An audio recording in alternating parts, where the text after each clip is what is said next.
Today, we want to share some anecdotes from one of our veteran-directed program clients, a World War II veteran who just celebrated her 102nd birthday, Angelina Kosinski. As you listen to Angelina's story, keep in mind that she was just 18 years old when she enlisted as a United States Navy WAVE. Take a listen. My name is Angelina Kosinski.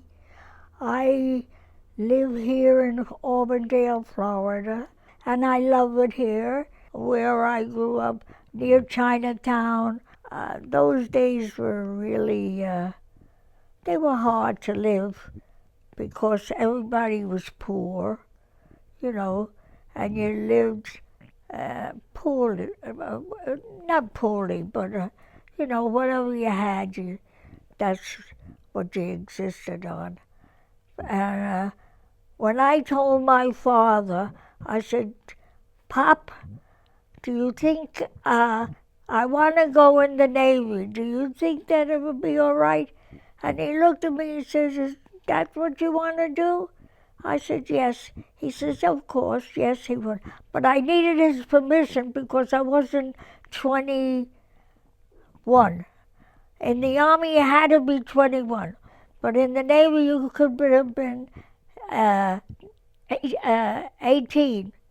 So I was able to get in the Navy, and that's how I got in the Navy. I joined April of 1943. I went to Hunter College for my boot training and shots and everything else. We even marched before Eleanor Roosevelt. They have a huge stadium, so we marched there in front of her at that time. So I chose Philadelphia, and I went to this, it was an old veterans, First World War veterans hospital, and I did some training there. I trained for 4 to 6 months there how to give shots with an orange injector, So I learned that. And then from there I went to Philadelphia Naval Hospital.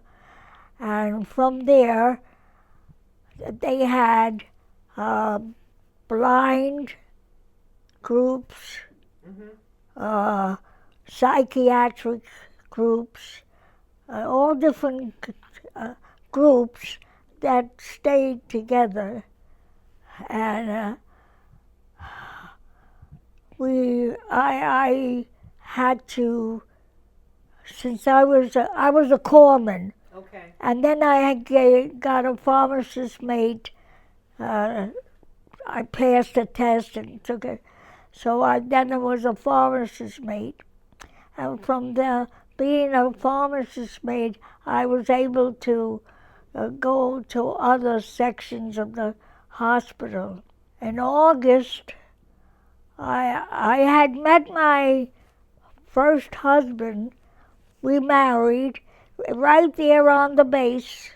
We had was Catholic, so we had a nuptial wedding service right there at the hospital.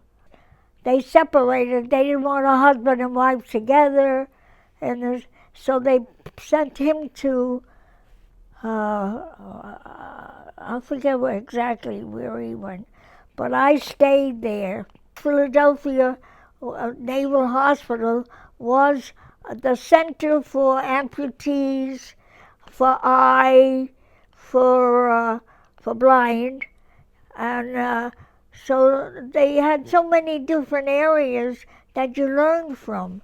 And so I worked at the amputees where they amputee there, that ward.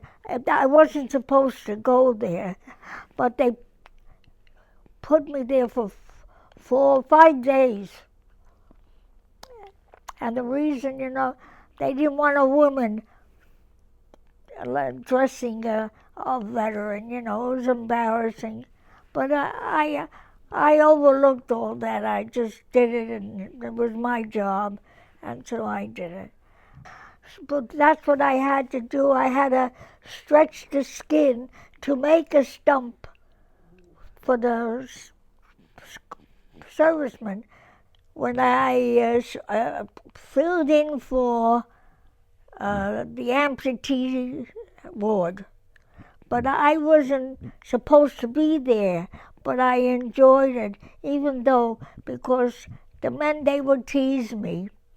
You know, they would if they were armed, they would wave, at me, and I would say, "Stay still, so I can take the stitches out."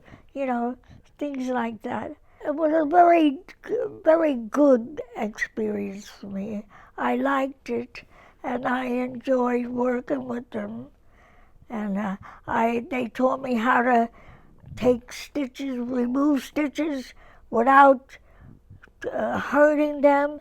So that I had a certain way you had to clip the stitch and pull it out so that it wouldn't hurt them.